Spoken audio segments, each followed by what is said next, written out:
입양된 아이들이요, 양부모랑 살아가면서 끊임없이 던지는 질문들이 있다고 그래요. 근데 그 중에 중요한 두 가지가 이거랍니다. 첫 번째는 나의 부모님이 정말 나를 사랑하냐? 정말 나를 사랑해서 나를 입양했냐? 이 질문을 계속해서 던진대요. 두 번째는 진짜 부모였어도 나에게 이렇게 대했을까? 야단치고 뭐 이럴 때 그죠? 진짜 나의 부모, 진짜 나의 엄마라도 나에게 이렇게 투입했을까? 나를 이렇게 대했을까? 이런 질문을 계속해서 던지고 살아간다는 거예요. 양부모가 아무리 사랑해줘도요, 아무리 잘해줘도 자기 속에서 일어나는, 끊임없이 일어나는 이 두 질문에 해결책이 없어서 늘 고민하고 늘 고통당하는. 여러분, 우리가 그리스도인으로 신앙생활하며 살아가면서도요, 비슷한 질문이 계속해서 우리 속에서 해결되지 않고 나오잖아요. 이 첫 번째는 뭐예요? 하나님이 정말 나를 사랑하시는가? 그죠? 정말 하나님이 나를 사랑하시는가? 두 번째는 뭐냐면, 하나님이 정말 나를 사랑한다면 내 인생에 왜 이런 일이 일어나냐? 그죠?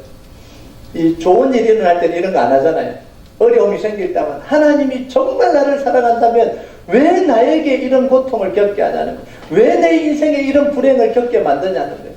이런 불행이 생긴 거 보니까 하나님이 나를 사랑하지 않는 것 같다, 이런 생각을 합니다. 많은 그리스도인들이요, 이 질문에 대한 확신이 없으니까 신앙의 갈등을 겪게 되고요, 늘 삶에서 실패하는 삶을 살아가는 거예요. 내 일이 잘 풀릴 때는 하나님이 나를 사랑한다고 막 너무 감격해갖고요, 간증을 다 하고 다니는 거예요. 하나님이 나에게 이렇게 해주셨다고, 나는 이제 하나님을 위해서 살겠다고. 그런데 일이 딱 막혀지면요, 마치 하나님이 자기를 버린 것처럼 낙담하고 살아갑니다. 조울증에 걸린 사람처럼 하이픽을 쳤다가 바닥을 치는, 마치 롤러코스터를 타는 것처럼 우리가 살아가고 있는 거예요. 여러분, 그런데 하나님의 사랑은요, 우리가 처한 상황에 따라서 달라지지 않습니다. 하나님의 사랑이 많이 왔다가 적게 왔다가, 하나님 우리를 강하게 사랑했다가 덜 사랑했다가, 이런 분이 아니라는 거예요. 이건 우리가 느끼는 감정이에요. 하나님은 동일하게 우리를 사랑하시고 동일하게 우리와 함께 하시는데, 우리는 우리 감정에 따라서 기복을 겪고 있는 거예요. 여러분, 다윗은요, 사울 왕에게 억울하게 모든 걸 다 빼앗겼을 때도 하나님은 다윗과 함께 하셨습니다.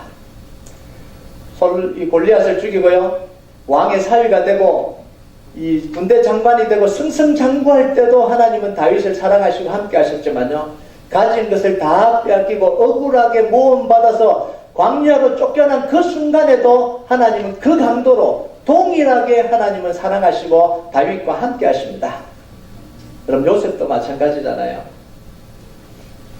형들에게 미움을 받아서 이집트로 팔려갈 그 순간에도 하나님은 요셉과 함께 하셨습니다. 그 사랑의 강도는 총리가 됐을 때와 똑같은 사랑의 강도로 요셉과 함께 하셨습니다. 야곱이요, 형 에스를 속여갖고 죽기 싫어서 죽을까봐 도망치는 그 길에서 하나님을 만나게 돼요. 그러면서 고백을 합니다.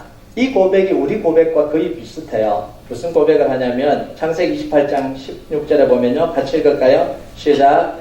야곱이 잠이 깨어 이르되 여호와께서 과연 여기 계시거늘 내가 알지 못하였도다. 야곱은 도망갈 때 하나님이 더 이상 자기와 함께하지 않는다고 생각했습니다.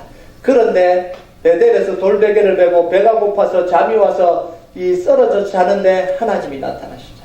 그러면서 뭐라고 고백합니까? 하나님이 여기도 계셨거늘 내가 알지 못했다는, 하나님은 여전히 나를 사랑하시는데 나는 그걸 몰랐다는 거예요. 이제야 깨닫게 된다, 이렇게 이야기합니다. 그때 하나님이 뭐라 그러냐면, 내가 너와 함께 있어 내가 어디로 가든지 너를 지키며 너를 이끌어 이 땅으로 돌아오게 할지라, 내가 내게 허락한 것을 다 이루기까지 너를 떠나지 아니하니라 하신지라. 하나님이 뭐라 그러냐면요, 네가 뭔데 나를 떠나냐는 거예요. 네가 지금 도망가는 게 내 지금 손을 떠나는 거라고 생각하냐? 아니라는 거예요. 야곱은요, 하나님을 자기가 떠난다고 생각했어요. 그런데 도망가는 것조차도 하나님의 계획 속에 있더라는 거예요. 하나님 뭐라 그러면, 네가 도망가는 것 같은데 네가 가는 그 길을 내가 지키고 돌아올 때까지 너는 내 손에서 벗어나지 못한다는 거예요. 그게 하나님이 우리에게 해주시는 메시지입니다. 여러분, 오늘 말씀에 이스라엘 백성들은 하나님이 자기를 버렸다고 생각하기에 충분한 상황 속에 놓였습니다. 여러분, 경제적으로 힘들어지고 생활이 힘들어지고 고통이 찾아오면 하나님이 우리를 버렸다라고 생각하게 되잖아요. 나를 안 사랑하게 된다고 생각하잖아요. 이스라엘 백성들은 심각한 상황입니다. 나라는 망했죠. 예루살렘 성전은 파괴됐죠. 자기들은 노예로 끌려와서 비참하게 생활을 하고 있습니다. 어느 한 군데를 봐도 하나님이 나와 함께 계신다는 사실을 느낄 수가 없어요. 찾아볼래도 찾아볼 수가 없습니다. 그런데 이 상황에서 하나님이 이스라엘 백성들에게 해주신 말씀이 뭐냐면 1절이에요. 1절 한번 읽어볼까요? 시작. 야곱아, 너를 창조하신 여호와께서 지금 말씀하시느니라. 이스라엘아, 너를 지으신 이가 말씀하시느니라. 너는 두려워하지 말라. 내가 너를 구속하였고 내가 너를 지명하여 불렀나니 너는 내 것이다. 아멘. 하나님이 이스라엘 백성들에게 뭐라고 그럽니까? 야곱아, 나는 너를 창조한 여호와다. 이스라엘아, 나는 너를 지은 하나님이다. 나는 여전히 너의 하나님이고 그 사실은 절대로 변하지 않는다. 이렇게 이야기합니다. 노예로 살아가고 있고 비참하게 살아가고 있을지 모르지만 내가 너희를 창조하고 내가 너희 하나님 되는 건 절대로 변하지 않는 사실이라는 거예요. 너희가 죄를 지었어도 나를 실망시켰어도 포로로 잡혀가 있어도 너희들은 내 백성이다라고 이야기하시는 거예요. 마치 부모가 자식들에게 하는 거예요. 너는 여전히 내 자식이라는 거예요.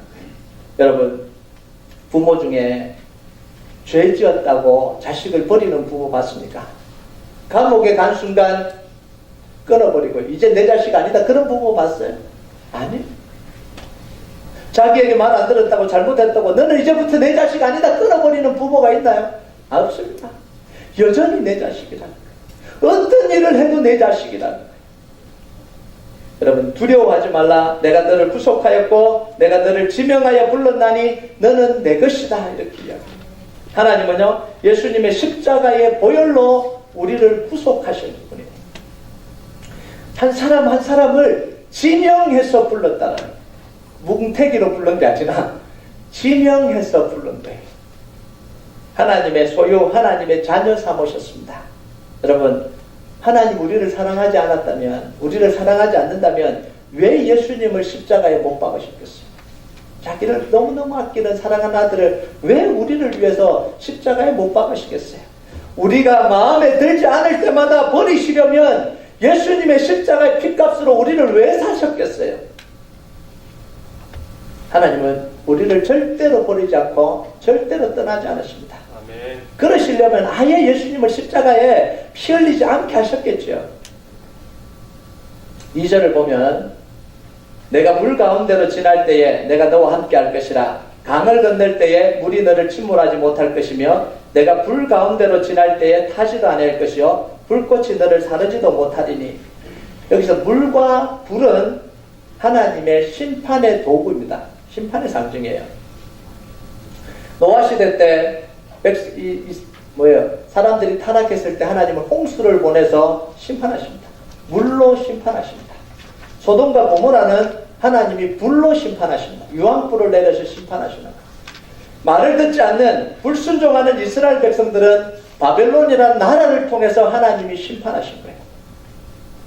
여러분, 지금 이스라엘 백성들이 바벨론의 포로가 된 건 하나님의 심판의 결과예요. 이건 부인할 수 없는 사실입니다. 하나님이 이뻐 보여서 바벨론의 포로로 보냈을까요?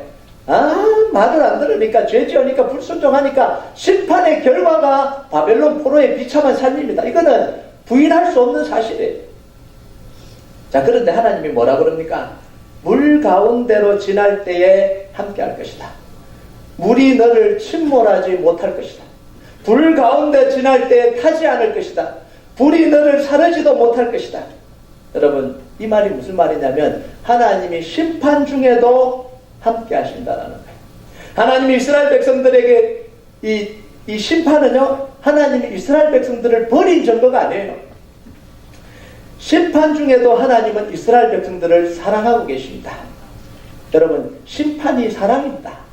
책망이 사랑이에요. 잘못한 것에 대해서 심판하는 게 그게 사랑입니다. 봐주는 게 사랑이 아니에요. 여러분, 물속에 빠져 죽지 않고 불 가운데 타지 않으면 어떻게 되죠? 물에 빠져 죽어야 되는데 물속에 들어갔는데 안 빠져 죽어요. 불속에 들어가면 타 죽어야 되는데 불속에 들어가서 안 타요. 그럼 어떻게 되죠? 깨끗해집니다. 그죠? 새로워져요. 정결해집니다. 단련돼요. 물과 불은요, 하나님의 심판의 도구인 동시에 하나님이 우리를 정결케 하시는 도구가 되는 거예요. 하나님 우리를 사랑하시는 방법은 더러운 채로 사용하시는 게 아니라 정결케 해서 사용하시는 거예요. 그래서 심판도 하나님의 사랑의 도구입니다. 여러분 믿으십니까? 네. 심판 받아야 돼요. 죄 지으면 처벌 받아야 돼요. 크리스찬이니까 좀 봐주세요. 그러면 안 돼요. 잘못했으면 처벌 받아야 되고요. 감옥 가야 되고, 잘못했으면 징계를 받아야 되는 게 그게 하나님의 적절한 사랑입니다. 여러분, 그래서 찬송가 332장 날 행한 것 죄뿐이니 그게 뭐라고 나와요? 물 가지고 날 씻든지 불 가지고 태우든지 내 안과 밥 다 닦으사 내 모든 죄 면하소서. 물과 불을 통해서 하나님은 이스라엘 백성들을 새롭게 태어나게 하시는 거예요. 포로로 끌려간 이스라엘 백성들을 새롭게 태어나게 하시는 거예요. 죄에 대한 징계는 이스라엘 백성들을 위한 하나님의 축복입니다. 심판이 저주가 아니고 끝이 아니에요. 심판이 하나님의 사랑의 도구예요. 다시 일으키려고 하는, 정결케 하시려고 하는, 다시 새롭게 사용하시고 정금같이 사용하시려고 하는 하나님의 도구가 바로 이 물과 불을 통한 징계예요. 여러분 혹시 지금 어려움 속에 계십니까? 고통의 순간을 지나가고 계십니까? 왜 하나님이 나에게 이런 고통을 주는지 모르겠다. 왜 이렇게 안 되는지 모르겠다. 왜 이렇게 힘든지 모르겠다. 그런 순간이 지금 지나가고 계십니까? 그러면 여러분은 지금 물 가운데로, 불 가운데로 지나가고 계시는 겁니다. 하나님이 버리셨기 때문에 일어난 일 아닙니다. 하나님이 버리셨기 때문에 내가 물속에 있구나, 그런 게 아니에요. 하나님이 여러분을 사랑하지 않아서 일어난 일이 아닙니다. 내가 잘못해서 당하는 고통이라면 하나님은 심판을 통해서 우리를 세우시는 사랑을 하는 겁니다. 우리가 잘못할 때 있잖아요. 잘못해서 고통 당할 때 있잖아요. 그 고통은 찾아와야 됩니다. 하나님이 심판 주셔야 돼요. 그런데 그건 우리를 새롭게 하시려고 하는 하나님의 사랑이에요. 그런데 만약 우리가 잘못하지 않았는데도 고통당하고 있다면 우리를 고통 속에서 보호하시는 하나님의 사랑에 지금 시간을 지나가고 있는 거예요. 고통이 찾아왔는데 그 속에 망해버리지 않도록 하나님이 지금 붙들고 계시는 거예요. 그래서 다윗이 이렇게 고백을 합니다. 두 가지 모두 다 우리에게 유익이다, 이렇게 이야기를 해요. 내가 죄를 지어서 고통당하든지 내가 잘못하지 않은데도 고통당하고 있어도 두 가지 모두 우리에게 유익이다라는 거예요. 그래서 시편 119편 71절에 보면요, 우리 같이 한번 읽어볼까요? 시작. 고난당하는 것이 내게 유익이다. 이로 말미암아 내가 주의 율례들을 배우게 되었나이다. 우리가 잘못했든 우리가 죄를 지었든 안 지었든 상관없이 그 고난을 통해서 하나님의 율례를 배우게 되었다면 그건 우리에게 유익입니다. 하나님은 그 유익을 우리에게 주시기를 원하는 거예요. 그런데 하나님의 사랑은 고통당하는 것으로 완성되는 게 아닙니다. 우리를 구원하심을 통해서 완성됩니다. 하나님의 사랑은 고통으로 끝나버리는 사랑은 없어요. 사랑의 완성은 어디로 가냐면 구원을 통해서 하나님의 사랑이 완성이 됩니다. 여러분, 고난당하고 고통당하는 게 끝이라면 우리는 하나님의 사랑을 영원히 알 수 없습니다. 욥도요, 고난이 찾아왔잖아요. 그 고난당할 때는요, 하나님의 사랑을 확신할 수가 없었습니다. 처음에 고통당할 때는 주신 것도 여호와시오, 취하신 것도 여호와시오니 여호와의 이름이 찬양받으실지어다. 이거 다 우리 다 하잖아요. 그죠? 고통 처음에 시작할 때. 이게 고통이 계속해서 길어지니까 욥도 이제 하나님께 막 따지는 거예요. 하나님, 내가 잘못한 게 뭐 있다고 그래요? 하나님 좀 나아오세요. 나랑 한번 이렇게 좀 심판 한번 해보고 싶다. 뭐라고까지 했는지 아십니까? 하나님은 편파적이니까 누가 정직하게 심판받을 사람이 있으면 내가 하나님과 한번 겨뤄보고 싶다고. 이게 유혹이에요. 그런데 언제 하나님의 사랑을 경험합니까? 하나님을 만나고 난 뒤에, 하나님의 사랑을 체험하고 난 뒤에, 하나님 앞에 자기가 어떤 존재인지 하나님을 만나고 난 뒤에 보니까 자기가 고난당했던 것이 얼마나 하나님의 사랑이었던지 그때야 비로소 고백을 하는 거예요. 여러분, 요셉은 노예 자리를 지나서, 감옥의 자리를 지나서 총리의 자리 갔을 때에 비로소 하나님의 사랑을 확신하게 됩니다. 여러분, 우리는 고통당하는 것으로 끝나버리면 안 돼요. 고통이 유익이지만 고통당하는 걸로 끝나버리면 안 됩니다. 고통을 넘어서 하나님의 사랑을 확인하는 자리까지 가야 돼요. 고통을 넘어서 구원의 자리까지 가야 그게 하나님의 사랑이 완성이 됩니다. 여러분, 그래서 하나님의 사랑을 확인하기 위해서는요, 우리에게 두 가지가 필요합니다. 첫 번째는 하나님의 약속을 믿는 담대함이에요. 아무것도 보이지 않는데 하나님의 약속을 믿고 견딜 수 있는 담대함이 우리에게 있어야 되는 거예요. 두 번째는 뭐냐면 하나님의 때를 기다리는 인내가 필요합니다. 이건 제 이야기가 아니라 히브리서 10장 35절 36절까지 보면 나옵니다. 우리 같이 한번 읽어볼까요? 시작. 그러므로 너희 담대함을 버리지 말라. 이것이 큰 상을 얻게 하느니라. 너희가 인내가 필요함은 너희가 하나님을 뜻을 행한 후에 약속을 받기 위함이다. 담대함을 버리지 말라는 거예요. 지금 내 삶이 요동치고 있어도, 지금 당장 망할 것 같아도, 하나님의 지금 손길이 보이지 않아도 약속의 말씀은 있잖아요, 우리에게. 인생이 지금 안 풀리고 있어도 기도할 때마다, 하나님 앞에 나올 때마다 하나님이 말씀을 통해서 위로를 주시는 그 약속의 말씀이 있잖아요. 그거 붙들고 담대하게 기다리라는 거예요. 그러면 하나님의 약속하신 것이 이루어지는 그 구원의 순간을 체험하게 될 것이라는 거예요. 여러분, 하나님의 사랑은 절대로 우리를 고통으로 끝내버리지 않으십니다. 가끔씩 이렇게 생각하는 분들이 있어요. 하나님이 사랑하시는 사람은 고통을 많이 준다 그러더라. 그래서 나는 좀 덜 사랑해야 되겠다. 이런 분들이 있어요. 열심히 신앙생활하면 선교사로 보내버리니까 최상의 신앙생활 안 하고 중간쯤 해야 되겠다. 이런 분들이 있어요. 하나님을 몰라도 너무 모르는 분들이에요. 하나님의 사랑은 절대로 우리에게 고통으로 끝내버리는 경우는 없습니다. 하나님은 반드시 그 고통 속에서 우리를 구원하시고요, 하나님의 사랑을 확인시켜주는 자리까지 우리를 이끌어 가시는 분이에요.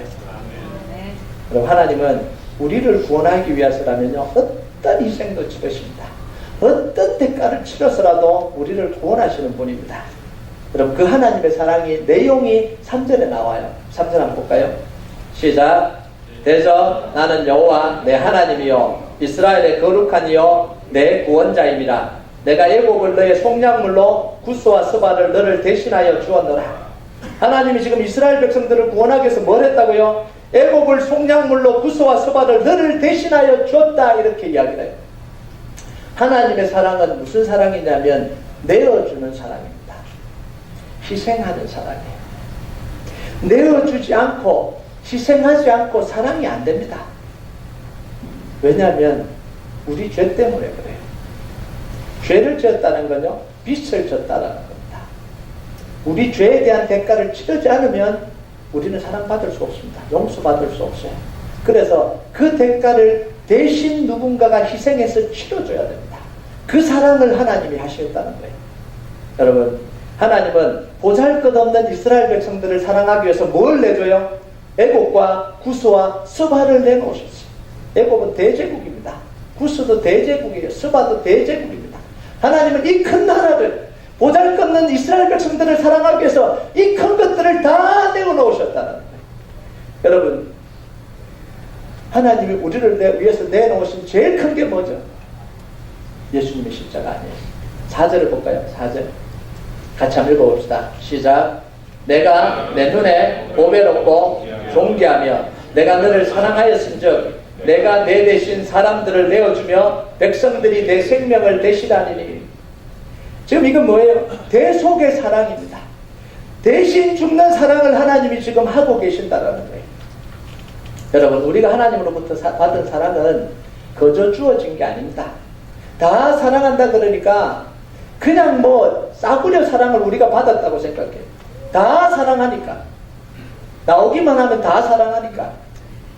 그런데요, 하나님은 이스라엘 백성들을 사랑하기 위해서 애굽을 내놓으시고 구스를 내놓으시고 스바를 내놓는 사랑을 하십니다. 구약시대 때 하나님은 우리를 사랑하기 위해서 짐승들을 다 죽여서 피 흘리는 그 사랑을 하신 거예요. 희생의 대가를 다 치르시고요. 지금까지 죽은 이 양이 몇 마리일까요? 그 생명을 다 희생시키시면서 사랑하신 결과가 뭐냐면 우리예요. 결국은 하나님이 뭘 내놓으셨어요? 자기의 사랑하는 아들 독생자 예수님을 십자가에 내놓으시면서 우리를 사랑하신 거예요. 여러분, 예수님의 십자가 희생은 세상에서 가장 귀한 희생입니다. 십자가는 우리가 받은 사랑의 가치를 말하고 있는 거예요. 하나님이 우리를 사랑하는 가치의 표현을 십자가로 하신 겁니다. 여러분, 결혼할 때 다이아몬드 반지로 사랑을 표현하죠. 그죠? 다이아몬드 사는 이 반지의 크기로. 여러분, 십자가는 비교할 수 없죠. 그 십자가로 우리를 사신 거예요. 우리를 구원하신 거예요. 여러분, 하나님의 사랑은 십자가에서 완성됩니다. 예수님의 십자가에서 완성돼요. 십자가 사랑을 알지 못하면 하나님을 모르는 거예요. 하나님의 사랑을 모르는 거예요. 여러분, 하나님의 사랑을 확인할 수 있는 유일하고 명백한 증거는 뭐냐면 예수님의 십자가예요. 아멘. 여러분, 아무리 잘 살아도, 아무리 부자가 돼도, 아무리 유명해져도, 아무리 자기가 잘나도 예수님의 십자가 사랑을 알지 못하면 하나님의 사랑을 모르는 겁니다. 세상의 축복으로 하나님의 사랑 대신할 수 없어요. 오직 예수님의 십자가만이 하나님의 사랑을 우리에게 말해줄 수 있습니다. 많은 그리스도인들이요, 하나님의 사랑을 안다고 하면서 몰라요. 왜 하나님이 자기를 사랑하시냐고 물으면 하나님이 내 사업 잘 되게 해주신다. 이민 와서 10년 동안, 10년 만에 이렇게 축복해 주셨다. 내 자식들 잘 되게 해주셨다. 그런데 십자가 사랑은 몰라요. 하나님이 잘 되게 해주신 하나님은 아는데 십자가 사랑을 몰라요. 그러면 하나님의 사랑을 모르는 거예요. 여러분, 십자가 사랑을 알면요, 우리가 어려울 때나 힘겨울 때나 이 내리막길을 내려가고 있을 때나 인생이 잘 안 풀릴 때도 하나님의 사랑을 확신할 수 있습니다. 왜요? 십자가 사랑을 알기 때문에 그래요. 그럼 우리가 하나님의 사랑을 받은 것이 맞다면 우리 사랑은 하나님의 사랑을 닮아야 됩니다. 진짜 십자가 사랑을 받은 게 맞다면 우리 사랑은 우리 나름대로 사랑하는 게 아니라 십자가 사랑을 닮아야 되는 거예요. 하나님 사랑을 닮아야 되는 거예요. 그래서 요한일서 4장 11절에 보면 같이 읽을까요? 시작. 사랑하는 자들아, 하나님이 이같이 우리를 사랑하셨은즉 우리도 서로 사랑하는 것이 마땅하다. 자, 하나님 우리를 사랑하셔서 자녀 삼아주시고 구원해 주시고 우리를 피값으로 사셨는데요. 그러면 우리가 사랑하는 방식은 뭐여야 될까요? 우리가 예수님의 십자가 사랑 받았다면 우리도 십자가 사랑으로 사랑해야 됩니다. 뭔가를 챙겨주는 그것도 해야 되죠. 구제해야 되는 것도 해야 됩니다. 우리가 가진 돈으로 어려운 사람 도와주는 것도 해야 됩니다. 십자가 사랑해. 그런데 그것보다 훨씬 더 중요한 건 십자가 사랑을 전해야 됩니다. 여러분, 사회에 있는 단체들도요, 불우한 이유 다 도와요. 그죠? 어려운 사람 다 돕습니다. 근데 우리가 해야 되는 건 그거 플러스 십자가 사랑. 십자가 사랑이 전해지는 곳이 교회입니다. 네. 여러분, 하나님이 우리를 교회를 너무너무 사랑해 주셨잖아요. 사랑받은 우리 교회가 사랑을 전하는 방법이 뭘까요? 십자가 복음 전하는 거예요. 네. 우리 교회가 아무리 커져도 십자가 복음 전하지 않으면 우리 교회는 존재할 가치가 없는 교회입니다. 그죠? 로타리 클럽 정도 되겠죠. 돈 많은 사람들 모여서 돈 있으니까 뭐 지역사회 좀 구제하자, 이 정도 되겠죠. 그런데 교회의 존재 목적은 그게 아니다. 십자가 사랑을 전하는 게 그게 교회의 존재 목적이에요. 우리만 잘 먹고 잘 사는 게 아니라 반드시 십자가 복음을 전해야 됩니다. 그래서 우리 교회가 미약하나마 화요일마다 전도 모임을 하는 이유가 뭐예요? 십자가 사랑을 전하려고 해요. 우리가 왜 선교를 하려고 그래요? 십자가 사랑 전하려고 그러는 거예요. 왜 아무도 알지 못하는 그곳에 가서 왜 우리가 복음 전하려고 그래요? 받은 십자가 사랑 전하려고 그러는 거예요. 여러분, 이번에 제가 선교 탐방 갔다 왔습니다. 우리 선교부장 김문건 집사님과 함께 다녀왔습니다. 멕시코 시티와 캔쿤을 갔다 왔습니다.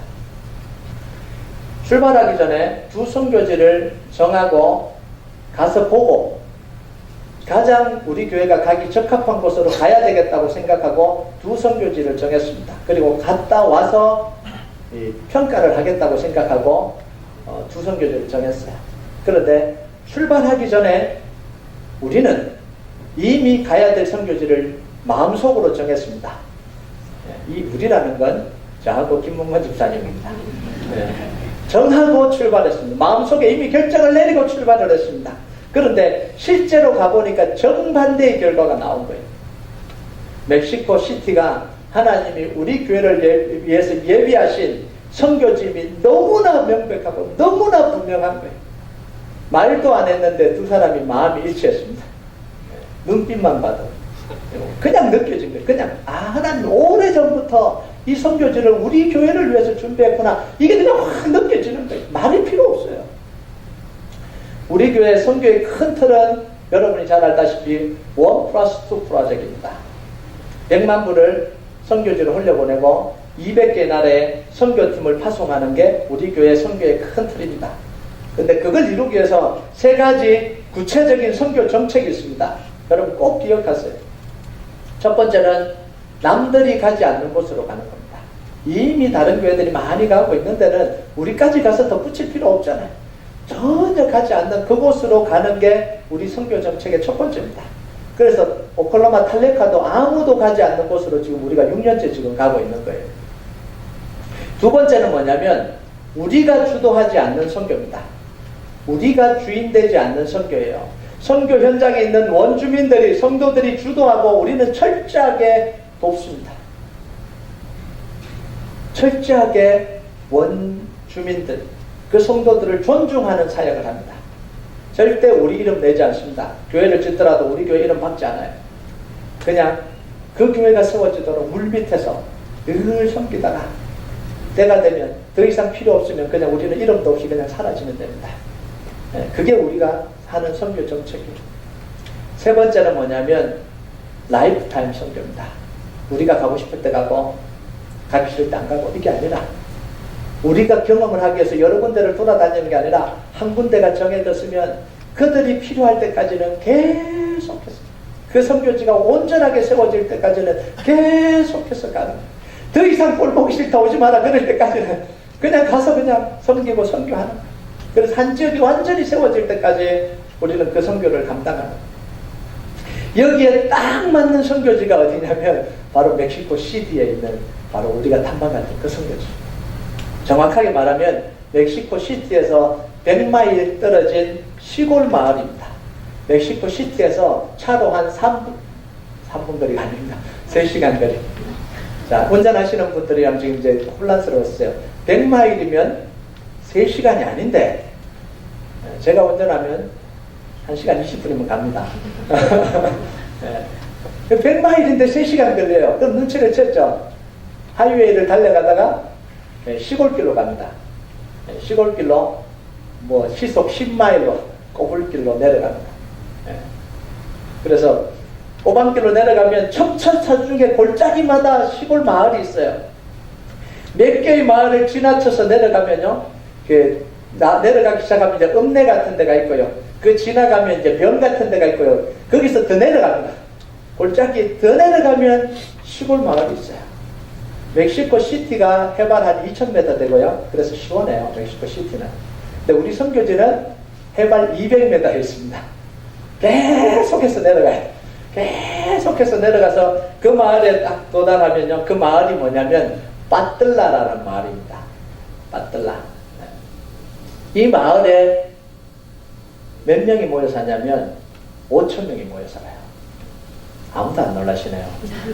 시골에 안 살아봐서. 시골 마을에 한 마을 가면요 100명 살면 많이 살아요. 그런데 이 골짜기로 들어가서 그 마을에 5,000명이 살아요. 5,000명이. 예, 그곳에 교회가 있는데 교회 이름이 엘 디비노 리덴토르. 이게 맞는지 모르겠어요. 이게 스페니쉬라서 The Divine Redeemer. 예, The Divine Redeemer이라는 뜻이에요. 그곳에 사역하는 전도사님 이름이 살바도르라는 전도사님입니다. 예, 살바도르가 무슨 뜻인지 아십니까? Savior. 예, 리디멀 처치의 Savior 전도사님. 참 매치가 잘 되죠. 예, 사진을 잠깐 보도록 하겠습니다. 예, 멕시코 시티에서 예, 차를 타고 여기 다 그 산 위에 다 판자촌이에요. 산 하나가 판자촌입니다. 여기가 그 빈민촌이에요. 여기는 굉장히 위험한 지역이에요. 여기는 가면 안 됩니다. 예, 출발하고 이제 우리가 이 버스를 타고 간 건 아니고요. 우리는 차를 타고 가고 있습니다. 여기도 판자촌. 네, 이런 하이웨이를 지나가요. 너무 아름답죠. 마치 한국 온 것 같은 느낌이 들어요. 한국 시골길인데 하이웨이가 뚫려있는 너무 아름다워요. 네, 똑같아요. 네, 이런 첩첩 산중으로 들어갑니다. 네, 또 넘겨주세요. 네, 이런 내리막이거든요. 이게 계속 이 좁은 건 차 하나 다닐 정도 되는데 계속 내리막이에요. 그럼 마을이 나오고 또 내려가면 또 마을이 나오고 이렇게요. 네, 이런 마을들이 나와요. 네, 시내도 그러고요. 여기 이제 교회 옆에 있는 냇가인데 선교 가면 이제 우리가 목욕할, 수영할 곳입니다. 네, 네. 이 교회가 이제 그 The Divine Redeemer Church. 네. 네, 이분이 이제 살바도르 우리 전도사님 아직 목사님을 안 받았어요. 이분은 이제 선교사님 이호영 선교사님. 이 사람은 잘 몰라도 됩니다. 네, 이게 이제 요 세 사람은 제가 소개를 했고요. 이분도 뭐 잘 몰라도 괜찮고요. 네, 이분은 이제 멕시코 아름다운 교회 이중무 목사님이에요. 나중에 제가 이제 설명을 할 텐데요. 네, 네. 이 선교지는요 아무도 오지 않습니다. 올 수가 없어요. 네. 이곳에서 제발 우리에게 와달라고 간곡하게 부탁을 했어요. 그리고요 이분들을 보면 너무너무 적극적으로 신앙생활합니다. 교회를 섬기고요 선교사 손을 빌려서 뭔가를 하려고 하는 그런 게 아니라 자기들이 다 해요.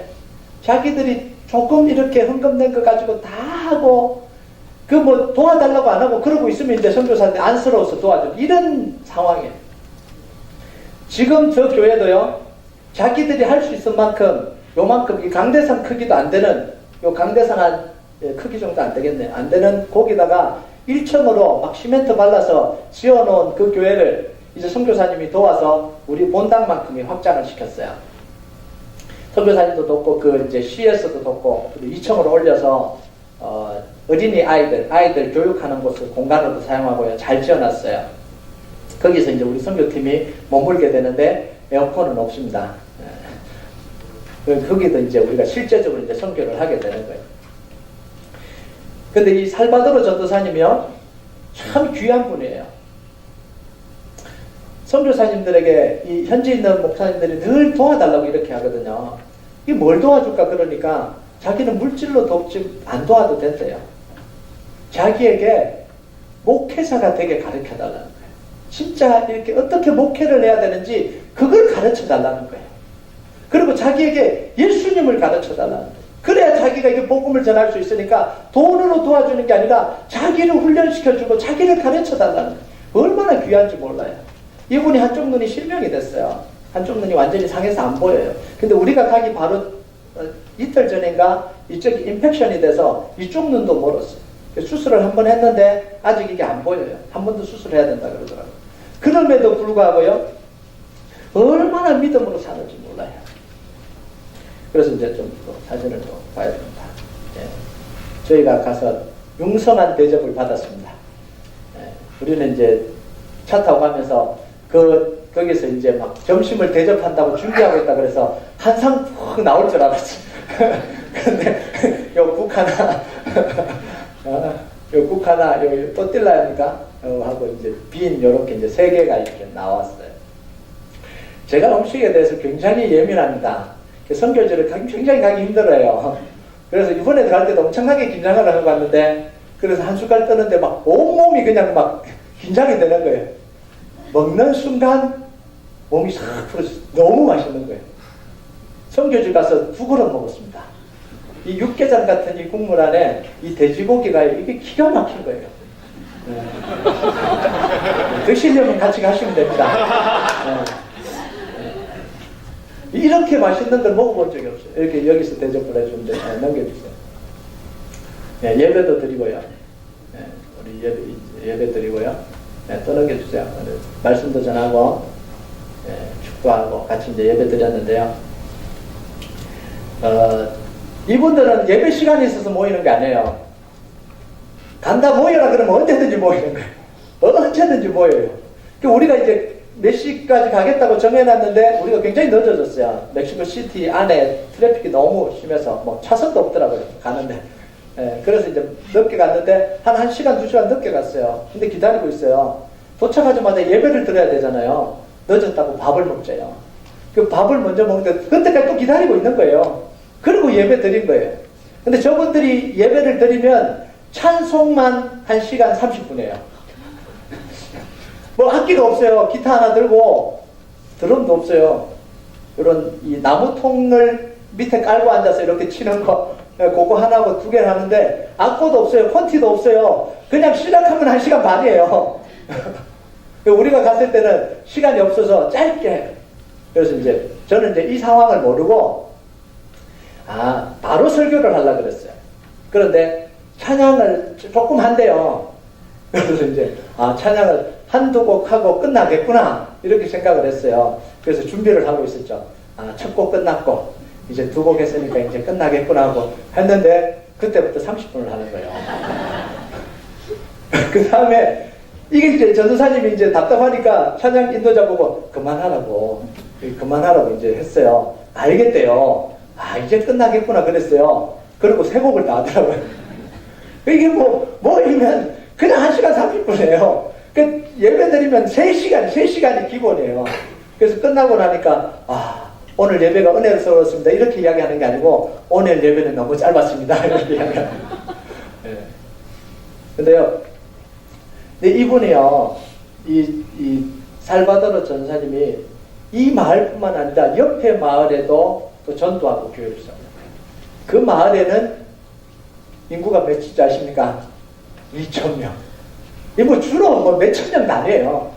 근데 거기서 이제 예배를 드리는 초소가 있어서 누군가에 빌려서 이제 거적을 깔고 예배를 드렸는데 더 이상 주인이 못 사용하게 했대. 예배 초소가 사라져 버렸어요. 얼마나 안타까워요. 그런데 이분들이 이제 예배 초소가 없으니까 스스로 예배 초소를 만든 거예요. 사진 좀 띄워줘. 여기가 오르막이에요. 좀 이렇게 평평해 보이지 않아요. 오르막이에요. 길이 이렇게 이렇게 꼬불꼬불한 이런 커브길의 오르막이에요. 교회 틀을 어디에 샀냐면 여기 샀어요. 여기. 넘겨주세요. 요 손바닥만한 요 틀을 사서 지금 교회 짓겠다고 그래요. 그리고 요 지금 올려놨죠. 요 철근. 시멘트 조금 발라놓고 철근 하나 심어놓고 지금 또 돈 생기면 또 철근 하나 받고 시멘트 하고 또 넘겨주세요. 여기가 낭떠러지예요. 천길 낭떠러지예요. 길 옆에 오르막 길 옆에 천길 낭떠러지예요. 그런데 거기다가 손바닥만한 땅을 지금 마련해놓고 돈 생기면 여기 시멘트 발라놨잖아요. 그죠? 시멘트 조금 발라놓고 넘겨주세요. 기둥 지금 요거 6개인가 세워놨어요. 교회 세울 기둥이에요. 그런데 언제 지어질지 몰라요. 그런데도 교회 지어달라고 이야기를 안 해요. 돈 해서 지어달라고 이야기를 안 해요. 그 선교사님이 답답해서 그 이야기를 하더라고요. 그 지어달라고 할 만 하잖아요. 자기들이 돈 생기면 짓고 또 짓고 이렇게 선교사님이 너무 잘 훈련시켜놓은 거예요. 제가 가서요 눈물이 나요. 그 저 터를 보니까 그 눈물이 막 나는 거예요. 와, 어떻게 이렇게 섬길 수가 있나? 이렇게 신앙생활 할 수 있나? 막 속에서 막 지어주고 싶은 거예요. 이분들이요, 이런 분들이에요. 우리가 선교를 하러 가는 게 아니고 선교를 하러 가서 배워야 되겠어요. 신앙을 배우고 와야 돼요. 이런 상황이에요. 또 한 장만 좀 넘겨주시죠. 여기는 그 멕시코 시티는 아닌데요, 캔쿤에 만난 자매예요. 후안나 자매, 후안나 자매예요. 이 자매가 원래는 이 김문건 집사님의 1.5배 되는 덩치였어요. 비교가 되죠. 근데 지금 이 병에 걸려서, 이 관절 쪽으로 병에 걸려서 이렇게 살이 쭉 빠졌어요. 지금 이게 많이 좋아져서 이제 앉는데 자기 스스로도 못 앉아요. 완전히 그냥 빠져서 그냥 그 침대에 누워서 생활을 해요. 소변, 대변 그 식구들이 다 받아내고요. 참 신실했던 자매였는데 이 병에 걸리고 난 뒤 하나님의 사랑을 의심하고, 하나님 계시면 어떻게 이렇게 하나. 그런데 이제 조금 회복이 됐어요. 제가 이제 안수 기도해주고 왔는데, 기도하는데 막 가슴이 막 터질까, 눈물이 나. 하나님 제발 좀 이렇게 주셔야 되는데, 이 가족들이요 70명이에요. 이 자매가 일어나면 70명의 가족 보고마예요. 다 모여 살거든요. 이 작은 집에 옆에 대고 70명이 모여 살아요. 이 자매, 제가 그냥 응답하면 내게 없거니와 내게 있는 것은 내게 준, 손을 그냥 땡겨 이렇게 주고 싶었어요. 이 자매가 일어나는 순간 70명이 보고만 되는 거예요. 이 선교지가 지금 멕시코 선교지는 지금 이런 선교지예요. 하나님의 역사가 일어나야 되는 선교지예요. 안 그러면 복음이 들어갈 방법이 없어요. 하나님이 우리를 사랑하십니다. 그런다 그래서 주님만 바라봅시다. 그래서 이 사람들이 반항이나 하나요. 기도하고 또 막 기도해주면서 하나님의 기적을 체험해야 되는 이런 이제 그만해도 돼요. 이런 선교지, 멕시코에는 이런 집들이 너무 많아요. 지금 우리가 가는 멕시코 시티도 이런 사역들을 또 우리가 해야 돼요. BBS 사역도 해야 되고요. 그 다음에 또 영어 가르치는 사역도 해야 되고, 영어를 하나도 몰라요. 그래서 영어 클래스도 열어야 되고요. 또 집집마다 다니면서 기도해주고 신방하고 이 병을 위해서 기도해주고 이런 사역들도 해야 되고요. 너무 할 일이 많은 사역자예요. 멕시코 시티를 방문하기 전에 우리에게 두려움이 뭐였냐면, 이 멕시코 치안이 불안하니까 선교팀을 보냈다가 좀 문제가 생기면 어떡하나, 이게 이제 조금 이제 문제 생겼는데요. 직접 가보니까 이곳보다 안전한 도시가 없어요. 공항에서 내려서 바로 차를 타고 3시간을 그냥 들어가 버립니다. 멕시코 시티에 가지를 않아요. 그냥 공항에서 차를 타고 선교지로 그냥 쭉 들어가면요, 우리가 선교하는 데는 첩첩산중이에요. 뭐 마을을 지나고요, 몇 시간을 그냥 이렇게 내려가야 되니까, 한 시간을 이렇게 막 내려가야 되니까, 나쁜 사람들이 접근을 할 수가 없습니다. 나쁜 사람이 접근하면 마을 사람들한테 맞아 죽어요. 몇 개 마을을 지나오고, 이게 길이 하나밖에 없어요. 다른 데로 도망갈 수가 없어요. 그냥 마을 사람들이 길 막아버리면 끝이에요. 잡아놔 그러면 끝이에요. 그러니까 하나님이 기가 막히게요, 첩첩산군의 산중에 아주 안전한 곳에 딱 보호해서 마음껏 선교할 수 있도록 우리를 딱 해주시는데, 얼마나 이게요, 하나님 인도하심이 느껴지는데 얼마나 감격이 되는지 몰라요. 마치요, 하나님이 자로된 젠더처럼 우리 교회를 위해서 딱 준비한 그런 선교죠. 그래서요, 힘들긴 했는데 얼마나 감격적인지 몰라요. 여러분, 우리가 멕시코를 시작을 해서 200개 나라에 선교팀을 파송할 겁니다. 이게 현실적으로 가능한지는 모르겠습니다. 우리 한 교회가 200개 나라의 선교팀이 파송되는 게 이게 진짜 산술적으로 현실적으로 가능한지는 모르겠는데, 하나님이 마음을 주셨기 때문에 실행을 합니다. 시작을 합니다. 지금까지 우리가 현실적인 거 해왔습니까? 다 현실적이지 않는 거 했잖아요. 현실적이지 않아도 합니다. 근데 소망하기는 현실이 되기를 바랍니다. 그렇게 해줬으면 좋겠어요. 제가 목회할 때 일이 안 이루어질지도 몰라요. 그런데 하나님은 우리 교회를 통해서 이루어 주셨으면 좋겠어요. 여러분, 우리 인생에요, 어느 한 시점에서만 보면 하나님의 사랑을 제대로 볼 수 없습니다. 한 단면만 딱 놓고 보면 하나님의 사랑이 안 보여요.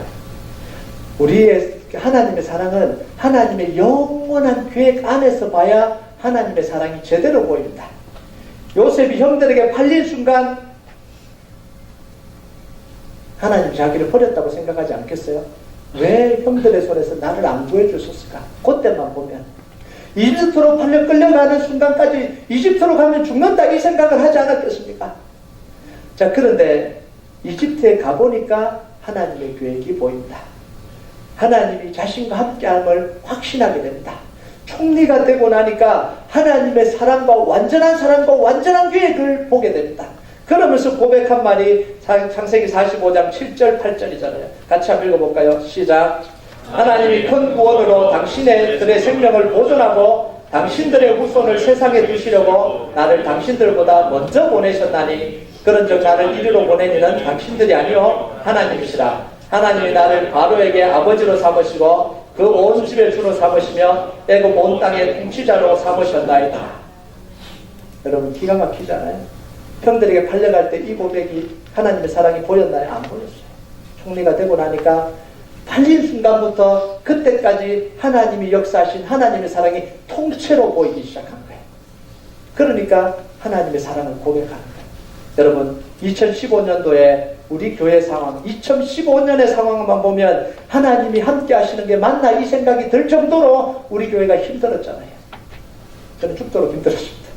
2015년도만 봤으면 하나님이 우리 교회를 버리신 것 같은 그런 느낌이 들 정도였어요.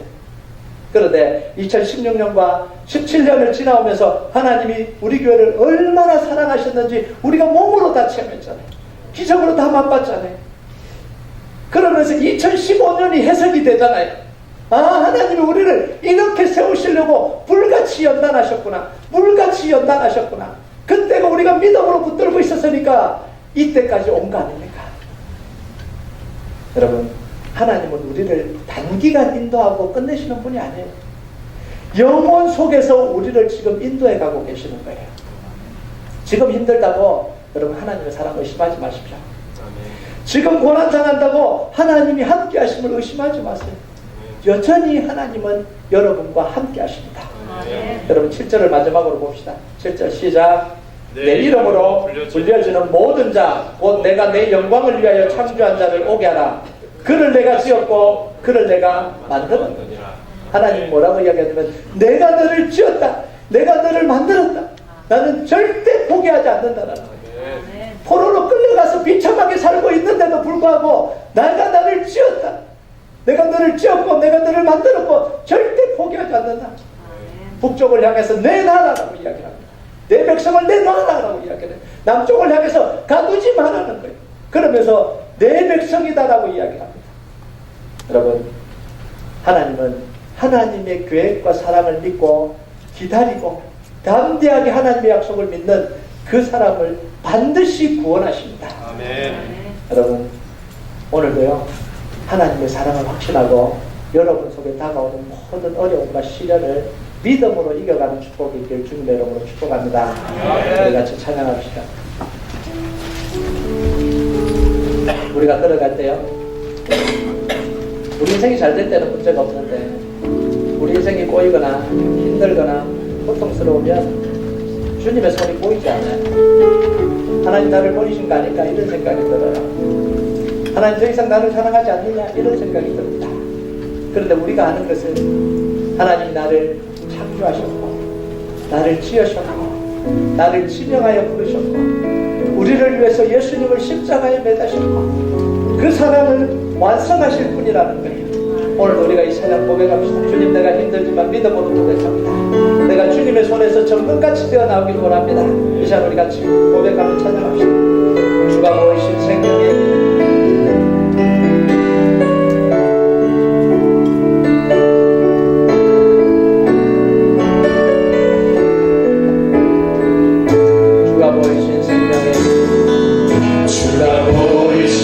생명의 길, 나 주님과 함께 삶의 마음을 드리며 주님 앞에 나가니 나의 의로움이 되신 주 그 이름 예수 나의 길이 되신 이름 예수 나의 길로 들어가니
사랑을 느낄 수 없는 터널 속으로 지나갈 그 순간에도 하나님이 우리와 함께 계시고 하나님의 사랑은 강력하게 우리를 붙들고 있다는 걸 믿습니다.